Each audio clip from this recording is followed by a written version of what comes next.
तो कल के लेक्चर में हमने यूक्लिड विभाजन एल्गोरिथम के बारे में पढ़ा था, है ना? हमने यूक्लिड विभाजन एल्गोरिथम के बारे में पढ़ा था, यूक्लिड विभाजन प्रमेयिका के बारे में पढ़ा था। हमने ये सीखा था कि यूक्लिड विभाजन एल्गोरिथम से हम कैसे एचसीएफ निकाल सकते हैं, किन्हीं भी 2 नंबर्स का कैसे एचसीएफ निकाल सकते हैं, वो सीखा था। आज हम सीखेंगे कि यूक्लिड विभाजन एल्गोरिथम कैसे काम करता है ना? यूक्लिड विभाजन एल्गोरिथम में हम बार-बार भाग क्यों करते हैं? ठीक है? जब 0 आ जाता है तो वो स्टेप रुक क्यों जाता है? ये सारे रीज़न जो है ना आज हम क्लियर करेंगे। आज का लेक्चर डीप होगा, इसमें से एग्ज़ाम में कुछ भी नहीं पूछा जाएगा, कुछ भी नहीं। अभी आप एग्ज़ाम के पर्पज़ से आए हैं तो मत देखो भैया, एग्ज़ाम में एक चीज़ नहीं पूछी जाएगी इसमें से।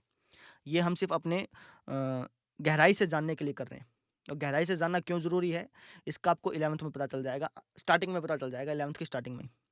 है ना? 10वीं तक अगर आप रट्टा मार के करते हो ना, तब भी कोई दिक्कत नहीं आती, 100 भी नंबर आ जाते हैं। लेकिन जैसे ही आप थोड़ी-सी हाई स्टडीज़ में जाते हो तो आपको पता चलता है कि भैया 10वीं तक सब रट्टा मारा। फिर उसमें दिक्कत आती है, ठीक है? तो पहले मैं आपको कल का करा देता हूँ एक बारी, आपको थोड़ा-सा रिवाइज़ भी हो जाएगा, पता भी चल जाएगा कि कल क्या-क्या करा था। उसके बाद हम रीज़न समझेंगे कि ऐसा क्यों कर रहे हैं, ठीक है? तो जैसे मान लो कि 135 और 225 का एचसीएफ निकालना है, इसका क्या निकालना है? एचसीएफ।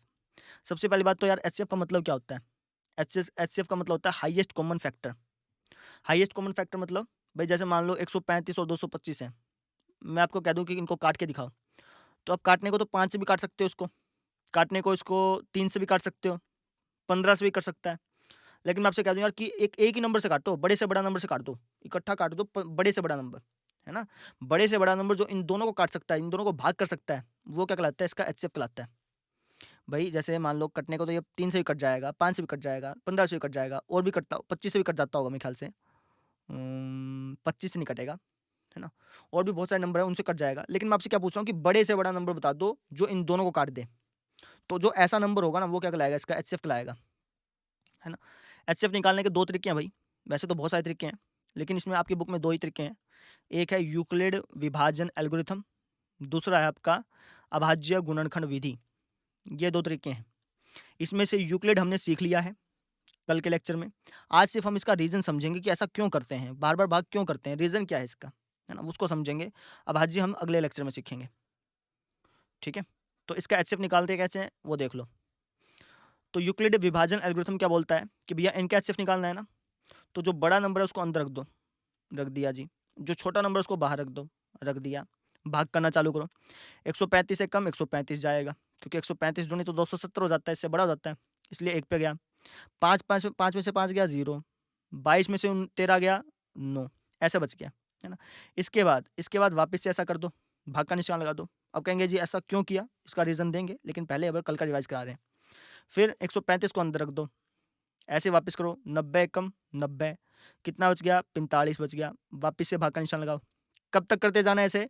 जब तक आपका शेषफल 0 ना हो जाए, खत्म ना हो जाए पूरा-पूरा, है ना? तो वापस से 90 को अंदर ले आए, 45 दूनी 90, ये गया कट, कट गया मतलब 0 आ गया। तब 0 आ गया तो ये स्टेप रुक जाती है ना? इसमें जब ये आपका 45 आया है, ये जो आपका एक प्रकार से इसको क्या बोलते हैं हम? भाजक। तो जो आपका भाजक है, ये आपका एचसीएफ बन जाता है, ठीक है? 2 मिनट रुकिए यार, आवाज़ आ रही है।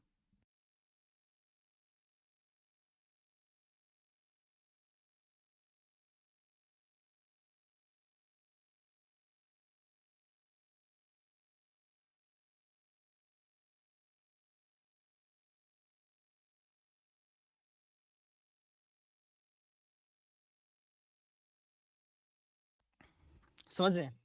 इसको हमने कल क्या कहा था? एचसीएफ कहा था, है ना?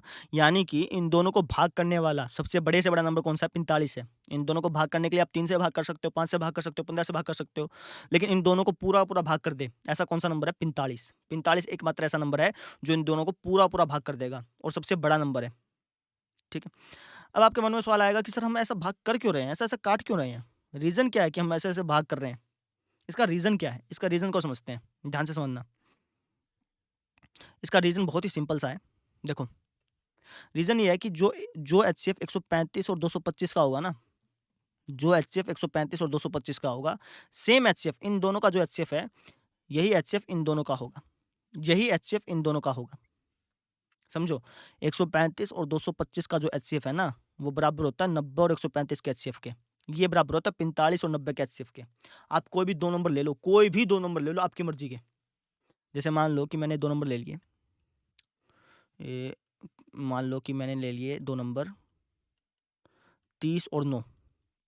इन दोनों नंबर का जो एचसीएफ है ना, इन दोनों का 30 और 9 का जो एचसीएफ है, ये हमेशा बराबर होगा किसके, पता है? इन दोनों में से जो छोटा है, छोटा क्या है? 9। और इन दोनों को भाग करने के बाद जो शेषफल बचेगा, इन दोनों को भाग करने के बाद क्या बचेगा भैया? 9 तिया 3 बचेगा। 9 और 3 के एचसीएफ के बराबर होगा हमेशा। नहीं समझे? जैसे 135 और 225 का एचसीएफ किसके बराबर होगा? इसके बराबर होगा। मैंने क्या बोला था अभी कि एचसीएफ किसका? 135 और 225 का, 135 और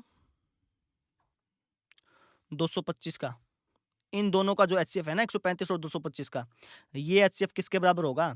ये एचसीएफ बराबर होगा जो इनमें छोटा है। इनमें छोटा क्या है? 135।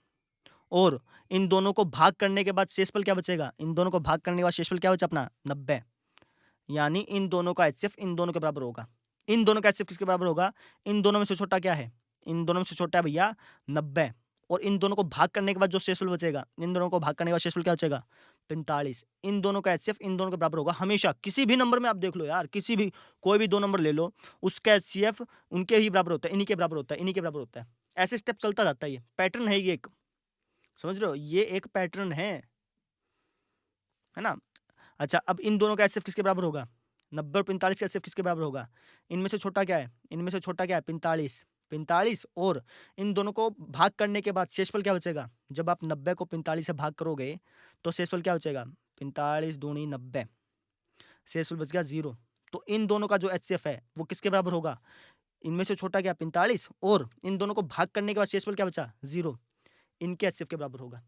समझ रहे हो? और इन दोनों का एचसीएफ क्या होगा? 45 और 0 का एचसीएफ क्या होगा? है ना? वैसे तो आप एक काम ये भी कर सकते हो कि भैया इन दोनों को भाग कर लो, मतलब इनमें से छोटा क्या है, आप ऐसे भी कर सकते हो, लेकिन मैं ऐसे कर नहीं रहा हूँ, मैं डायरेक्टली आपको बता रहा हूँ। इन दोनों का एचसीएफ क्या होगा? 45 और 0 का एचसीएफ, इन दोनों का एचसीएफ हमेशा 45 ही होगा। आप कहेंगे ऐसा क्यों? भाई किसी भी नंबर और 0 का अगर आप एचसीएफ लोगे ना, तो हमेशा वो नंबर ही एचसीएफ होता है। मतलब क्या है इसका? समझो। मान लो देखो, एचसीएफ का क्या मतलब होता है? एचसीएफ का मतलब होता है कि भैया बड़े से बड़ा नंबर जो इन दोनों को भाग कर सके। ये बात है ना? जैसे 90 और 45 को दोनों को भाग कर सकने वाला सबसे बड़ा नंबर कौन सा है? 45 ही है ना? इन दोनों को भाग करने वाला सबसे बड़ा नंबर कौन सा है? 45 है। इन दोनों को भाग कर सकने वाला सबसे बड़ा नंबर कौन सा है? 45 है ना? तो ऐसे ही मुझे इन दोनों को भाग करने वाला सबसे बड़ा नंबर चाहिए। 0 तो आप किसी से भी भाग कर सकते हो, कोई दिक्कत नहीं आती। 0 को तो किसी से भाग कर लो, कोई समस्या नहीं है ना? 0 को किसी से भी भाग किया जा सकता है। 0 को 5 से भाग कर लो, हो जाएगा। 0 को 7 से भाग कर लो, हो जाएगा। लेकिन हमें बड़े से बड़ा नंबर देखना है जो इन दोनों को भाग कर सके। 0 को नहीं, इन दोनों को। तो 45 को तो 45 ही भाग कर सकता है, पूरा काट देगा, है ना? बड़े से बड़ा नंबर यही है। और 0 को कौन काटेगा? भाई इसको 45 काटा है तो इसको भी 45 काटेगा। तो इन दोनों को भाग करने वाला सबसे बड़े से बड़ा नंबर कौन सा है? 45। इसी कारण 45 एचसीएफ होता है। नहीं समझे? वापस समझो। मैंने क्या कहा कि इन दोनों का एचसीएफ बराबर होगा इन दोनों के एचसीएफ के। इन दोनों का एचसीएफ बराबर होगा इन दोनों के एचसीएफ के। ऐसे चलता जाता है पैटर्न, है ना? अब इसमें क्या पैटर्न बन रहा है कि भाई मान लो मुझे 135 और 225 का एचसीएफ निकालना था। तो इन दोनों का जो एचसीएफ है, पैटर्न क्या बन रहा है कि भैया इनमें से जो छोटा है वो, और इनको भाग करने के बाद जो शेषफल आएगा, इनको भाग करने के बाद शेषफल क्या आया? ये। इन दोनों का जो एचसीएफ है वो इन दोनों के एचसीएफ के बराबर होगा। इन दोनों का जो एचसीएफ है वो किसके बराबर होगा? इनमें से छोटा क्या है? ये। और इन दोनों को भाग करने में शेषफल क्या आया? ये। इन दोनों का एचसीएफ इन दोनों के एचसीएफ के बराबर होगा। इन दोनों का एचसीएफ इन दोनों के एचसीएफ के बराबर होगा। ऐसे पैटर्न चल रहा है। यहाँ पे हमें क्या करना पड़ रहा है? बार-बार शेषफल निकालना पड़ रहा है, बार-बार शेषफल निकालना पड़ रहा है, बार-बार शेषफल निकालना पड़ रहा है। तो शेषफल मैं बार-बार ऐसे करके निकाल रहा हूँ, रफ में निकाल रहा हूँ एक प्रकार से, है ना? बार-बार मुझे बार-बार निकाल के देखना पड़ रहा है। तो इसी सिस्टम से बचने के लिए हमने इसको ऐसा करना चालू किया, क्योंकि शेषफल की तो जरूरत पड़ती है हमें, है ना? किसी भी दो नंबर का जो एचसीएफ है वो हमेशा इसी पैटर्न में चलता है। किसी भी नंबर का निकाल लो, इसका निकाल लो चाहे। एचसीएफ मान लो आपने 30 और 9 का निकालना है, 30 और 9 का एचसीएफ निकालना है। तो इन दोनों का एचसीएफ कैसे निकलेगा? अभी मैंने क्या बताया कि भैया इन दोनों का जो एचसीएफ है ना, वो बराबर होगा इनमें से जो छोटा है, छोटा क्या है? 9। और इन दोनों को भाग करने के बाद शेषफल जो बचेगा, इन दोनों को भाग करने के बाद देखें क्या बचेगा? 30 को 9 से भाग करना है, तो 9 तिया 27, 3 बच गया, है ना? तो 9 और 3 के बराबर होगा। इसका एचसीएफ इनके एचसीएफ के बराबर होगा। इसी तरह इनका एचसीएफ जो है वो किसके बराबर होगा? इसमें से छोटा क्या है? इसमें से छोटा है जी अपना 3, है ना? इसमें छोटा क्या है? 3। और इन दोनों को भाग करने के बाद क्या शेषफल बचेगा? 3 तिया, इन दोनों को भाग करके देख लेते हैं ना। तो 9 और 3 को भाग करके देख लिया, 3 तिया 9, बच गया 0। इन दोनों को भाग करने के बाद शेषफल क्या बचा? 0, है ना? अच्छा, इसी तरह अब आगे करने की जरूरत नहीं है, आप सीधे डायरेक्टली बता सकते हो कि 3 और 0 का एचसीएफ क्या होगा? 3 और 0 का एचसीएफ होगा 3। बताया मैंने। एचसीएफ का मतलब होता है कि वो बड़े से बड़ा नंबर जो इन दोनों को भाग कर दे। ऐसा नंबर कौन सा है इन दोनों में? 3 ही है। कोई 3 इसको भी भाग कर देगा, इसको भी भाग कर देगा। समझ रहे हो? इसी कारण हम ऐसा करते हैं। अब कहेंगे जी, अब यहाँ पर अगर मुझे इस तरीके से भाग करना होता, अब देखो यहाँ पे समझो इस चीज़ को। मैंने यहाँ पे बार-बार मुझे क्या चाहिए था? बार-बार मुझे यहाँ पे शेषफल चाहिए था। तो मैंने शेषफल ऐसे निकाला, कैसे? सबसे पहले इसको भाग किया, है ना? उसके बाद फिर इसको भाग किया, समझ रहे हो? तो ऐसे अगर मैं ऐसे निकालता तब भी तो ऐसे ही करता, समझ रहे हैं? मैंने भाग क्या किया? बार-बार भाग यहाँ पे करके देखा, रफ में करके देखा। मैंने इसी को फेर में ऐसे लिख दिया था बस। समझ में आ रही है? ठीक है? किन्हीं भी 2 नंबर का एचसीएफ हमेशा किसके बराबर होता है? उनमें से जो छोटा नंबर है वो, और उनमें से भाग करने के बाद जो रिमाइंडर बचेगा वो, उसके बराबर होता है। अब ये बात कहाँ पे लिखी है? ये बात लिखी है आपकी एनसीईआरटी बुक में। एनसीईआरटी बुक पेज नंबर 5 में देखोगे ना, तो यहाँ पे लिखा हुआ है कि भैया यह एल्गोरिथम इसलिए काम करता है क्योंकि एचसीएफ सीडी का किन्हीं भी 2 नंबरों का जो एचसीएफ है वो बराबर होगा किसके? डी। यहाँ पे डी सी से छोटा है, लिखा हुआ है यहाँ पे बुक में। ये रहा, डी सी से छोटा है, सी बड़ा है, डी छोटा है। ठीक है? तो किन्हीं भी 2 नंबरों का एचसीएफ किसके बराबर होगा? उनमें से जो छोटा नंबर है वो, और उनके रिमाइंडर उनके शेषफल के बराबर होता है हमेशा। अब ऐसा क्यों होता है इसका रीज़न समझेंगे। मैं आपको क्वेश्चन से समझाऊँगा कि ऐसा होता क्यों है। इसकी थ्योरम भी है, वो भी आपको मैं लास्ट में करा दूँगा। लेकिन पहले बार समझ लो इस चीज़ को। किन्हीं भी 2 नंबर का एचसीएफ किसके बराबर होता है? जो उनमें से छोटा नंबर है वो, और इन दोनों का जो शेषफल है उसके, इसके बराबर होता है। इसी कारण हम क्या करते हैं, बार-बार ऐसे भाग करते हैं। क्यों भाग करते हैं पता चल गया? क्योंकि भैया इसका और इसका एचसीएफ हो, रंग ही नहीं आएगा क्या? ये आ जाएगा। इसका और इसका एचसीएफ बराबर होगा इसके और इसके एचसीएफ के। ऐसे ही चलता जाता है ये। लॉजिक समझ में आ गया? इसी कारण हम यहाँ पे भाग करते हैं। क्योंकि भाग करने के बाद आपको रिमाइंडर मिलेगा ना। जैसे 30 और 9 का एचसीएफ किसके बराबर होगा? इनमें से छोटा क्या है? 9, और इन दोनों को भाग करने के बाद शेषफल क्या बचेगा? अब वो शेषफल निकालने के लिए मुझे बार-बार भाग करनी पड़ रही थी ना, तो मैंने एक ही साथ कर दी सबको। समझ रहे हो? इसलिए हम ऐसे पैटर्न में लिखते हैं। लॉजिक समझ में आ गया? ठीक है। अच्छा, 1-2 क्वेश्चन आपको करा देता हूँ, ताकि आपको थोड़ा-सा और अच्छी तरह से पता चल जाए। जैसे मान लो कि मैं आपको कह देता हूँ कि यार एचसीएफ निकाल लो, यहाँ पे लिख देते हैं। एचसीएफ निकाल लो आप 45 और 25 का। पहले ना बिना कुछ करे बताओ, इनका एचसीएफ क्या होगा 45 और 25 का? एचसीएफ का मतलब क्या होता है कि बड़े से बड़ा नंबर जो इन दोनों को काट दे। मान लो मैंने 25/45 लिख दिया। मैंने कह दिया कि काट के दिखाओ इनको। काटने का तो 5 भी कट जाएगा, है ना? लेकिन बड़े से बड़ा नंबर बताओ, है ना? तो बड़े से बड़ा 5 ही होगा यार, 25 25 25 5 7 5 में 45, 5 ही है, क्योंकि इसके आगे कोई कटेगा नहीं ना। तो 5 ने इन दोनों को काट दिया, तो 5 क्या होगा? एचसीएफ होगा, है ना? अब एचसीएफ निकालने का दूसरा तरीका क्या बता रखा है मैंने, कि भैया एचसीएफ निकालना है ना, तो एनसीईआरटी बुक आपको क्या बोलती है? यूक्लिड विभाजन एल्गोरिथम क्या बोलता है कि भैया इन दोनों का जो एचसीएफ है वो किसके बराबर होगा? इनमें से जो छोटा है, छोटा क्या है? 25, और इनमें से जो छोटा है उसको लिख दो, इनमें से जो छोटा है वो, और इन दोनों को भाग करने के बाद जो शेषफल बचेगा, इन दोनों को भाग करना क्या बचेगा? 45 25, 25 से कम 25, क्या बच गया? 20 बच गया।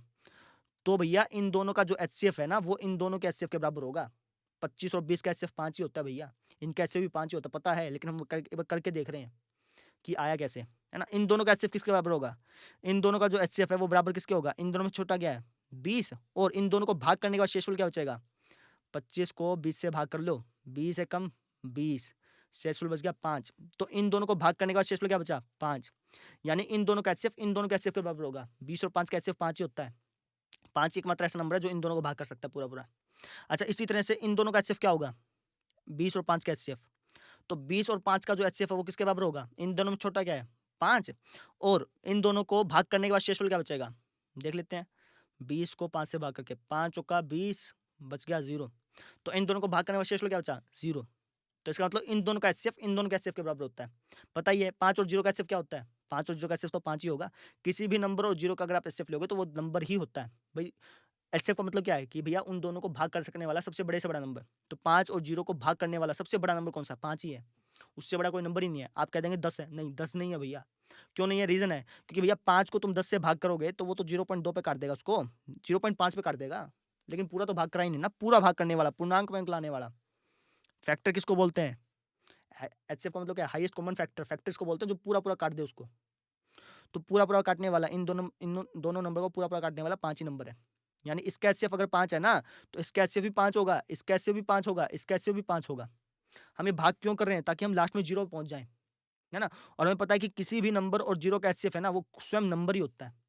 तो हमें इसका एचसीएफ पता चल गया ना, तो इसका एचसीएफ भी सेम होगा, इसका एचसीएफ भी सेम होगा, इसका एचसीएफ भी सेम होगा। हमारी आसान हो जाता है उसको करना और ज़्यादा आसान हो जाता है। इसलिए हम ऐसा करते हैं। समझ में आ गई?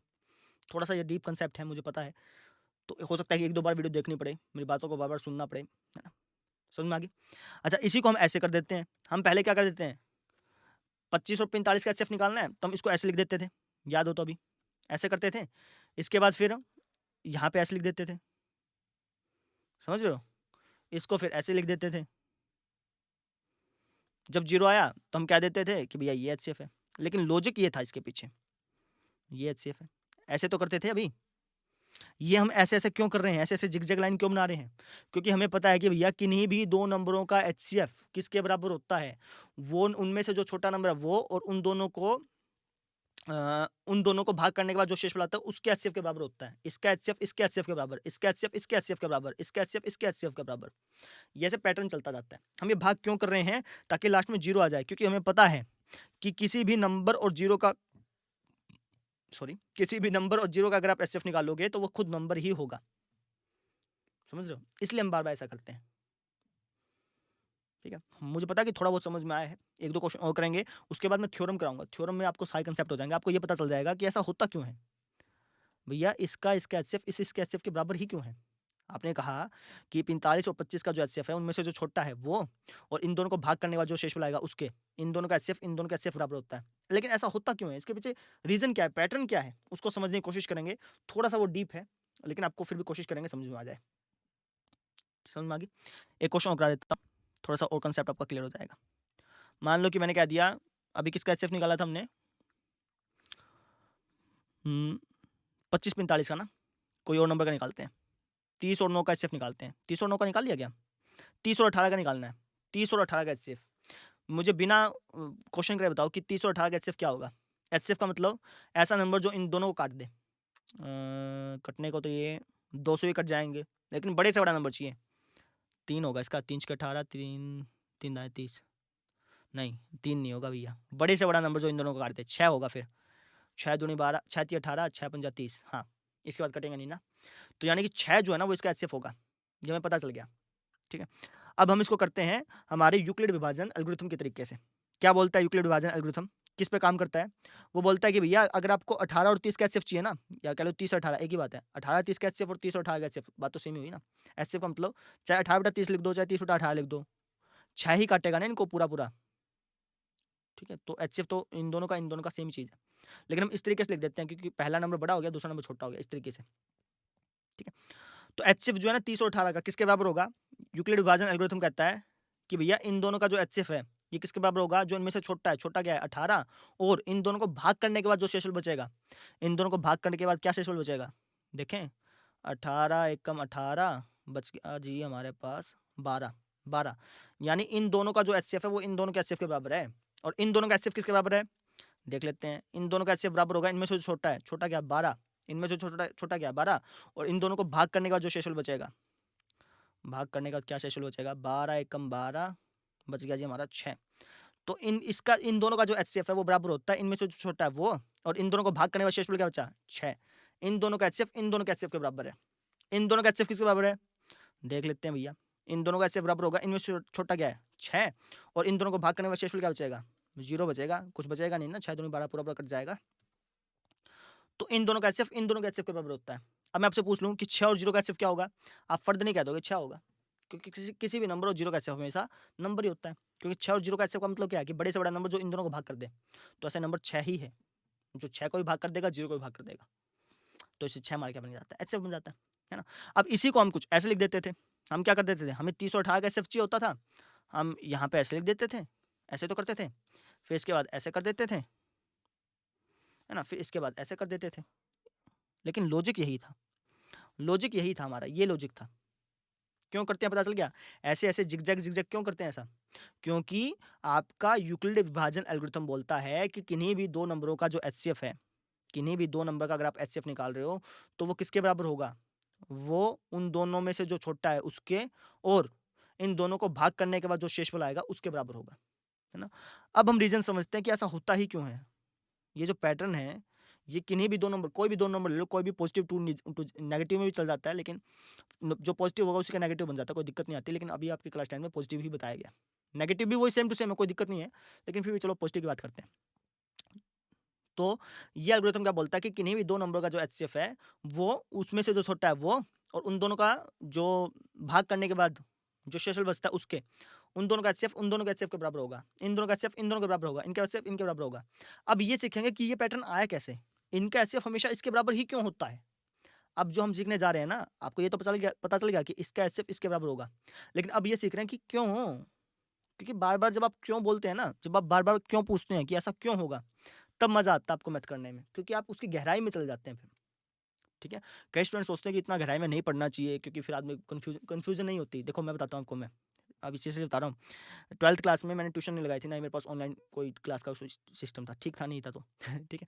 तो उस टाइम क्या था कि जब मैं पढ़ता था ना, तो एनसीईआरटी बुक को मुझे एक-एक लाइन पढ़नी पड़ती थी, हर एक लाइन पढ़नी पड़ती थी गहराई से, क्योंकि नेट भी नहीं था तो मुझे खुद ही पढ़ना पड़ता था, है ना? बड़ाई नहीं मार रहा हूँ, मैं बता रहा हूँ, ठीक है?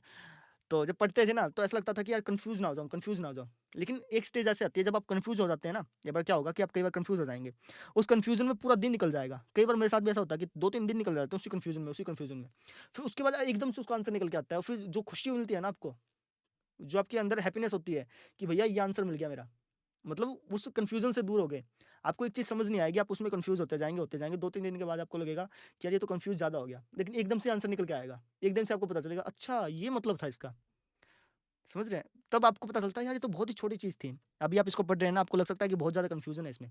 लेकिन जब आप बार-बार करेंगे, बार-बार इसको समझेंगे, बार-बार है ना, मतलब मैं तो जब नहाता था, अभी भी जब भी नहाते हैं, तो उसमें दिमाग में चलता रहता है कि यार ये कैसे हो सकता है, ये कैसे हो सकता है, कैसे हो सकता है? फिर एकदम से पता चलता है ना, तो बहुत मतलब अलग ही चमक आ जाती है मुँह पे। ठीक है, ये चीज़ थी। अब हम ये समझते हैं कि यार ये होता क्यों है ना? अब मैं थ्योरम करा रहा हूँ आपको एक प्रकार से, समझिएगा। हम ये सीख रहे हैं कि भैया इनका एचसीएफ, इसका एचसीएफ इसके इसके एचसीएफ के बराबर क्यों होता है? किन्हीं भी 2 नंबरों का एचसीएफ उनमें से जो छोटा है उसके और रिमाइंडर जो है उसके एचसीएफ के बराबर क्यों होता है? इसका रीज़न हम समझ रहे हैं। आपकी एनसीईआरटी बुक में ये लाइन लिखी हुई है, मैंने आपको पढ़ाई नहीं मेरे ख्याल से, पढ़ा देता हूँ। लिखा हुआ है कि देखो यह एल्गोरिथम इसलिए काम करता है क्योंकि जो एचसीएफ है सीडी का, सीडी कोई 2 नंबर ले लिए, है ना? जिसमें सी बड़ा है, डी छोटा है। इसमें ऐसा लिखा हुआ है, ये रहा, सी बड़ा है, डी छोटा है। तो सीडी का जो एचसीएफ है वो बराबर होगा किसके? जो उनमें से छोटा है और इनका जो रिमाइंडर है उसके एचसीएफ के बराबर होगा। इसलिए ये काम करता है। अब ये ऐसा होता क्यों है? एचसीएफ ऑफ सीडी बराबर क्यों होता है एचसीएफ ऑफ डीआर के? सीडी का एचसीएफ डीआर के एचसीएफ के बराबर होता क्यों है? इसका रीज़न समझने की कोशिश करते हैं। ये थोड़ा-सा डीप होगा भैया, तो अगर आपका इंटरेस्ट हो तो अभी आप देख लेना, ठीक है? तो जैसे मान लो अभी अभी आप ये समझ रहे हैं कि ये ऐसा होता क्यों है, ठीक है? जैसे मान लो कि मेरे पास कोई 2 नंबर है। लेट्स से कि मेरे पास एक नंबर है ए, एक नंबर है बी। मुझे निकालना है इनका एचसीएफ। इनका क्या निकालना है? एचसीएफ निकालना है, ठीक है? ठीक है। मान लेते हैं कि इसका एचसीएफ एक्स आएगा। मान लो कि इसका एचसीएफ क्या आएगा? एक्स आएगा।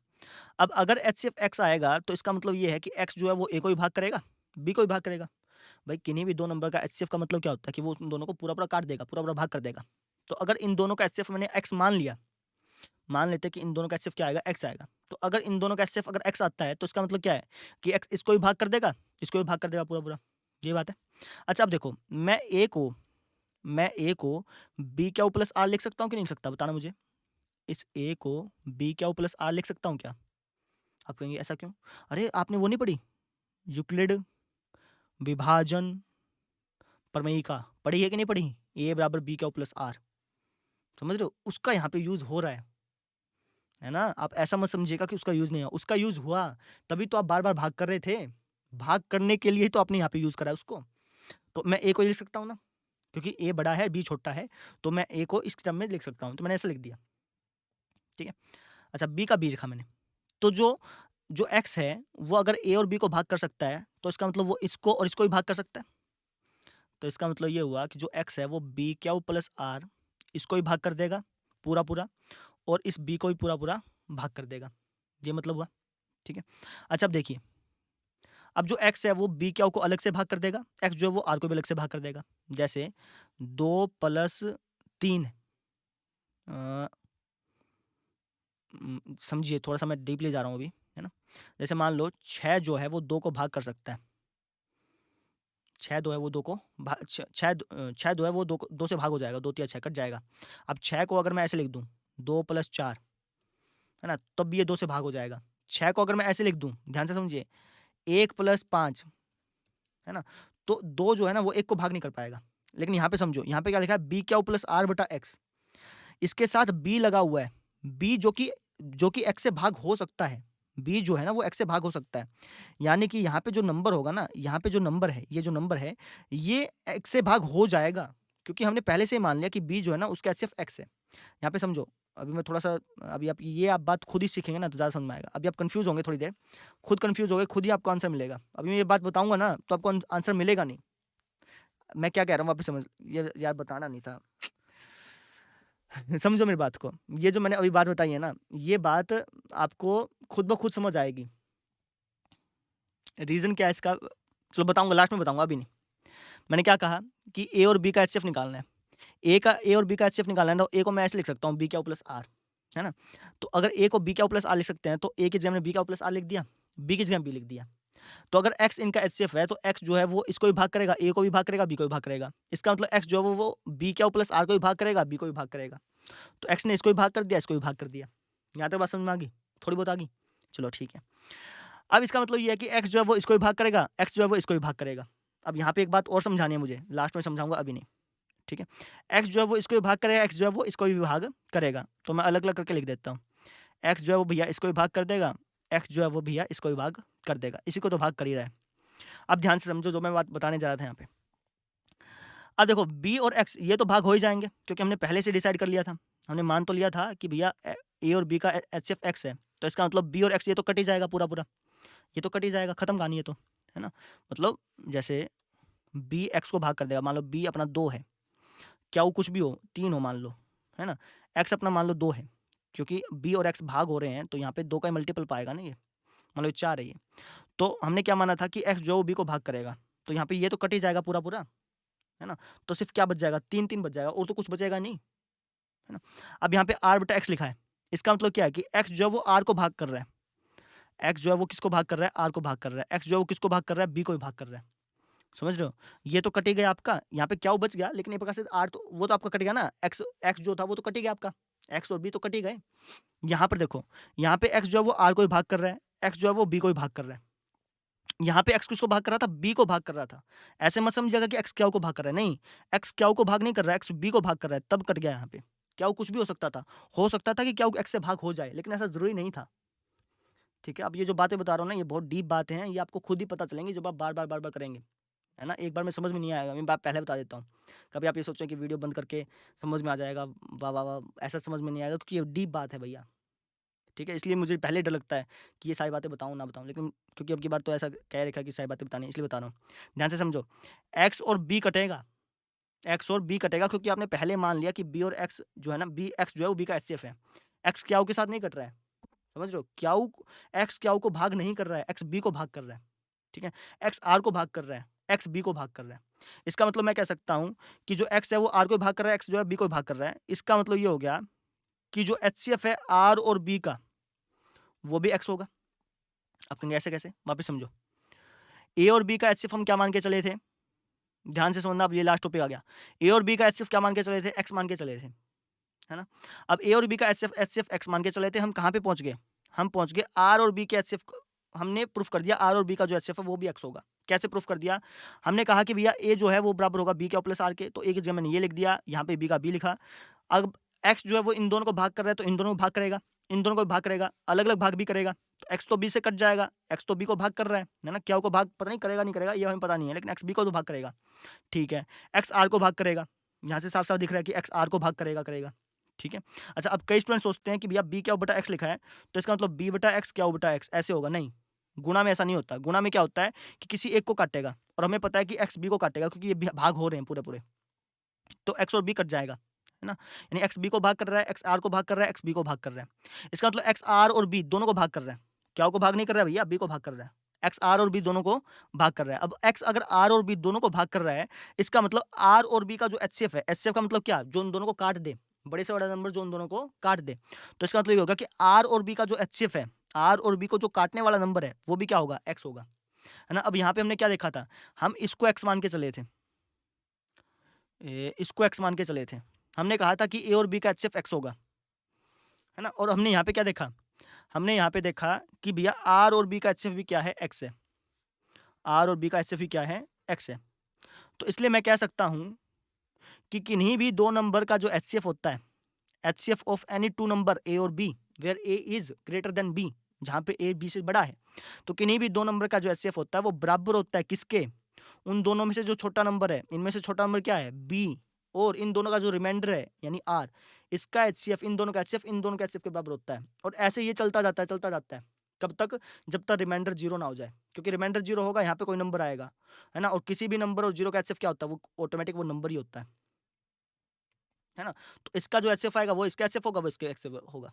तो हमने यहाँ पे क्या बात सीखी, हमने ये वाली बात सीखी है यहाँ पे कि इसका एचसीएफ इसके एचसीएफ के बराबर क्यों होता है, रीजन क्या है, वो रीजन ये है, ये पैटर्न फॉलो हो रहा है। अगर मैं इन दोनों का एचसीएफ एक्स मान के चलूँ, तो अगर इन दोनों का एचसीएफ एक्स मान के चलूँ तो इसको मैं ऐसे लिख सकता हूँ, फिर बाद में करते करते करते करते यहाँ यहाँ ये आ जाएगा। आपको मैं एक एग्जाम्पल से भी समझाता हूँ, पहले इसको नोट कर लें, ये थोड़ा सा डीप था भैया, बहुत डीप था, थोड़ा भी नहीं था, ठीक है।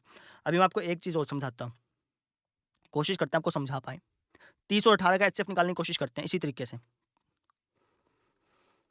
ए राम, देखो एचसीएफ निकालना है अपने को 30 और 18 का, है ना, इसी तरीके से जो मैंने थ्योरम कराई ना, इसी तरीके से आपको बता रहा हूँ। हमें पता है कि यार 30 और 18 का जो एचसीएफ है वो कितना है, कितना आया था अपना, 3 आया था, कितना आया था, 30 और 18 का एचसीएफ ना 6 आया था, 6 आया था, सॉरी। इन दोनों का एचसीएफ क्या है, 6। हमने पहले से पता कर लिया कि इसका एचसीएफ क्या है, 6। अगर इन दोनों का एचसीएफ 6 है तो इसका मतलब मैं 30 को क्या लिख सकता हूँ, आपको पता है कि 30 को हम क्या लिख सकते हैं 18 की टर्म में, 18 एक कम 18 प्लस में क्या लिख सकता हूँ मैं, 18 कम 12, ऐसे लिख सकता हूँ, कोमा 18, यानी इन दोनों का एचसीएफ अगर 6 है तो इन दोनों का एचसीएफ इसका और इसका भी एचसीएफ 6 होगा। मतलब 6 जो है इनको ही भाग कर रहा है, इन दोनों को भाग कर रहा है, दिख रहा है आपको, है ना, तो 6 जो है इन दोनों को भाग करेगा, है ना। तो अगर मैं इसको लिखना चाहूँ तो मैं ऐसे लिख दूँ कि यार 18 गुना 1 प्लस 12, इसको भी 6 भाग करेगा और 18 को भी 6 भाग करेगा, ये बात होगी, ठीक है। तो इसको मैं अलग अलग करके लिखता हूँ, 18 गुना 1, गुणा में अलग नहीं होता ऐसे, इसका रीजन का भी बाद में बताऊंगा, लेकिन गुणा में ऐसे अलग नहीं होता, जैसे प्लस में अलग हो जाता है, गुणा में अलग नहीं होता ऐसे। इसका मतलब 6 जो है वो इसको भी भाग करेगा, इसको भी भाग करेगा, 6 जो है वो इसको भी भाग करेगा, 6 जो है वो इसको भी भाग करेगा। अब ध्यान से समझो, 6 किसको काट रहा है, 18 को काट रहा है, यहाँ पे बी था, यहाँ पे क्या ये एक्स है, तो एक्स ने बी को काटा है, इसको नहीं काटा, 6 एक को नहीं काट रहा है, ध्यान से समझिए, 6 18 को भाग कर रहा है, 6 बी को भाग कर रहा है, क्या को भाग नहीं कर रहा है, समझो इस चीज को, 6 इसको ही भाग कर देगा, 6 इसको ही भाग कर देगा, पूरा पूरा काट दिया ना। यानी कि हमने क्या देखा कि जो 6 है, 6 असल में क्या था हमारा, 6 असल में था हमारा एचसीएफ, है ना, या फिर हम यहाँ पे एक्स लिख देता हूँ, एचसीएफ को मैंने एक्स मान लिया, मान लो, है ना। जो एक्स है वो किसको भाग कर रहा है, वो बी को ही भाग कर रहा है, एक्स जो है वो किसको भाग कर रहा है, ये क्या था हमारा 12, ये हमारा रिमाइंडर था, रिमाइंडर को भाग कर रहा है, एक्स जो है वो किसको भाग कर रहा है, 18 को, 18 क्या था हमारा एक प्रकार से यहाँ पे, 18 हमारी छोटी रकम थी, यानी कि बी को ही भाग कर रहा है। तो हमने यहाँ पे क्या देखा, यहाँ पे एक्स लिखना है यार, हमने क्या माना था कि एचसीएफ क्या हमारा एक्स, यानी हमने क्या देखा कि भैया एचसीएफ जो है आर और बी का, हाँ, या फिर बी और आर कह लो, ठीक है, आर और बी का जो एचसीएफ है वो किसके बराबर होगा, वो भी एक्स के बराबर होगा, क्योंकि एक्स जो है वो इन दोनों को भाग कर रहा है, समझ रहे हो, एक्स जो है वो इन दोनों को भाग कर रहा है। तो यही सेम कंसेप्ट हमने यहाँ पे सीखा था, समझ रहे हो। अभी मैं इसको वैसे करके दिखाऊं, ये मैंने वापस थ्योरम समझा दी थी आपको। हमने यहाँ पे क्या देखा कि जो 6 है वो किस किस को भाग कर रहा था, 6 18 को भी भाग कर रहा है और 6 12 को भी भाग कर रहा है, ये बात सीखी थी ना। तो हम कह सकते हैं कि जो एचसीएफ है यानी पूरा पूरा काटने वाला जो नंबर है किस किस को, 12 और 18 को पूरा पूरा काट देने वाला नंबर कौन सा है, 6 है ना। इसका मतलब ये हुआ कि जो 30 कहाँ गया रे, ये रहा जो 30 और 18 का एचसीएफ है वही एचसीएफ सेम टू सेम 12 और 18 का है। ऐसे ये पैटर्न चलता जाएगा चलता जाएगा चलता जाएगा। इसी कारण इन दोनों का एचसीएफ हमेशा इसके बराबर आता है, इन दोनों का एचसीएफ हमेशा इसके बराबर आता है, इन दोनों का एचसीएफ हमेशा इसके बराबर आता है। ये बहुत डीप था भैया, अगर आपको समझ में आया हो तो मुझे बताइएगा कि समझ में आ गया, नहीं आया तो कोई बात नहीं, अगर नहीं भी आया ना कोई दिक्कत नहीं है। अभी अगर आपने ये लेक्चर देखा है ना तो आपका इसका मतलब ये है कि आप सीखना चाह रहे हैं, है ना। सबसे बड़ी बात होती है सीखने की, है ना। एक तो होता है रट्टा मारना, मैथ में आप 100 बटा 100 नंबर ला सकते हैं बिना ये सीखे, लेकिन ये सीख लेंगे ना तो कभी दिक्कत नहीं आएगी भविष्य में। क्यों पता है, देखो कई टीचर्स होते हैं जो, चलो बताने नहीं चाहिए, कहना नहीं चाहिए रहने देते हैं। तो क्यों पता है भैया, क्योंकि मुझे अभी मैंने कॉलेज किया, 3rd ईयर मेरा अभी फाइनल हुआ, अभी मैंने पोस्ट ग्रेजुएशन कर रहा हूँ, मैं एमएससी स्टार्ट करूँगा अभी। तो उसमें सेकंड जो ईयर था उसके अंदर हमारे रियल एनालिसिस करके एक टॉपिक आया, रियल एनालिसिस करके एक टॉपिक आया, उसके अंदर यही बातें हैं। लेकिन क्योंकि हम 10th में भी कभी पढ़े तो थे नहीं, तो वहाँ पे जब हम गए तो हमें लगा यार कि ये क्या कौन-सा मैथ आ गया? ये तो हमने कभी पढ़ा ही नहीं था। लेकिन पढ़ा था, लेकिन अच्छी तरह नहीं पढ़ा था। मैथ का पढ़ने का मतलब क्या होता है कि एनसीईआरटी की एक-एक बात को खोज निकालो। जैसे एनसीईआरटी में ये लिखा है ना कि यह एल्गोरिथम इसलिए काम करता है क्योंकि एचसीएफ ऑफ सीडी बराबर होता है डीआर। तो आप सोचो कि इसका मतलब क्या है? सीडी और डीआर का मतलब क्या है? हमेशा अपने दिमाग में क्यों शब्द घुसा लो। जब भी आपको टीचर बोले ना कि ऐसे होगा, ये ऐसे होगा, आप हमेशा पूछना क्यों होगा? रीज़न क्या है? बस। जब आप रीज़न पूछने लगते हो ना, तब आप उस सब्जेक्ट को अच्छी तरह सीखते हो। अगर आपको मैथ को बिल्कुल गहराई से समझना है, एक तो ऊपर-ऊपर से भी कराया जा सकता है, लेकिन कॉलेज में पहले सेमेस्टर में अटक जाओगे। आपको एक चीज़ बताता हूँ, आईआईटी जेईई करने वाले जितने भी स्टूडेंट हैं ना, वो आईआईटी जेईई तो कर लेते हैं। कॉलेज में एडमिशन करवा देते हैं वो अपना। आईआईटी इसलिए देते हैं ना भई कि अपना उसको कोई जेईई का एग्ज़ाम इसलिए देते हैं क्योंकि आईआईटी में एडमिशन हो जाए। कॉलेज में एडमिशन तो करा लेते हैं लेकिन फर्स्ट सेमेस्टर, सेकंड सेमेस्टर में जाते ही फेल होने लगते हैं। बहुत ही सच बात बता रहा हूँ मैं आपको। कॉलेज में एडमिशन होते ही सेकंड सेमेस्टर, थर्ड सेमेस्टर में जाते ही फेल होने लगते हैं। होता क्या है, रीज़न क्या है? क्योंकि कॉलेज में फिर है ना आपको ऐसा लगता है कि यार ये सब कुछ अलग-अलग आ गया, सब कुछ नया-नया आ गया, लेकिन ऐसा होता ही नहीं है। वही सारी चीज़ें चलती हैं लेकिन वो जब गहराई से पढ़ोगे तब आपको समझ में आएगा। तो ये चीज़ थी। आज के लेक्चर में हमने क्या पढ़ा? आज के लेक्चर में हमने सिर्फ़ और सिर्फ़ यूक्लिड विभाजन एल्गोरिथम का लॉजिक समझा। हमने समझा कि ऐसा होता क्यों? हो सकता है कि एक बार आपको देखने पर समझ ना आए। अगर आपके अंदर लगन है तो 2 बार देखिए, 3 बार देखिए। और मैंने आधी से ज़्यादा, आधी नहीं, मतलब 20-30% बातें नहीं बताई। रीज़न क्यों नहीं बताई? क्योंकि अब वो आप खुद खोजेंगे। आप जब क्वेश्चन करेंगे ना तो आपको खुद पता चलेंगी। मैं बता दूँगा तो वो इंटरेस्ट खत्म हो जाएगा आपका। ठीक है? तो ये चीज़ थी। कल मिलते हैं फिर। कल हम करेंगे कि यूक्लिड विभाजन प्रमेयिका से हम और क्या-क्या निकाल सकते हैं। एचसीएफ तो निकाल सकते हैं। हम पता कर सकते हैं कि कोई भी 2 नंबर हैं उनका एचसीएफ क्या होगा। बड़ बड़े से बड़ा नंबर जो उन दोनों को भाग कर सके, ये पता कर सकते हैं। लेकिन इसके अलावा क्या कर सकते हैं वो देखेंगे। और परसों हम देखेंगे कि एचसीएफ निकालना ही क्यों ज़रूरी है? किसने कह दिया? एचसीएफ सिर्फ़ इसलिए नहीं निकालते हैं कि भैया ये पता कर सकें कि 2 नंबर को भाग करने वाला सबसे बड़ा नंबर क्या है? इसलिए नहीं निकालते हैं। और भी बहुत सारे रीज़न हैं। वो हम परसों के लेक्चर में देखेंगे। तो मिलते हैं फिर कल। Thank you.